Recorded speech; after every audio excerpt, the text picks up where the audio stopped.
الله تعالی به مالک ته حکم وکړي کوم چې د جهنم ساتونکی دی چې دوه مسلمانان له جهنم څخه راوباسه. بیا به الله تعالی له دوی څخه پوښتنه وکړي آیا ما پر تاسو ظلم کړی؟ هغوی به ځواب ورکړي چې نه زموږ ربه، موږ هر هغه څه وموندل چې پخپله مو کړي وو. الله تعالی ورته وفرمایي که داسې ده نو بیرته اور ته ستانه شئ. لومړی کس سمدستي بیرته اور ته لاړ شي، خو دوهم کس په خپل ځای ودرېږي. لومړی کس ته الله تعالی آواز وکړي چې بیرته راشه، هغه به بیرته راشي. الله به ترې پوښتنه وکړي ولې ته اور ته په منډه لاړې سره له دې چې تا د دوزخ لمبې لیدلې وې؟ هغه به ځواب ورکړي ای ربه زما، ما په دنیا کې ستا ډېر نافرمانیانې کړې وې، نو آیا په آخرت کې دې بیا نافرماني وکړم؟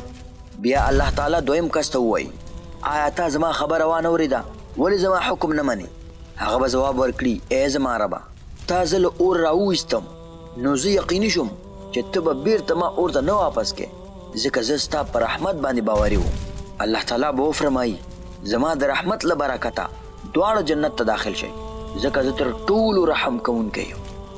خو مخکې له دې چې ویډیو پای ته ورسوم، که تاسو د رسول الله صلی الله علیه وسلم سره مینه لرئ، ویډیو لایک کړئ، چینل سبسکرایب کړئ او استغفار ووایئ.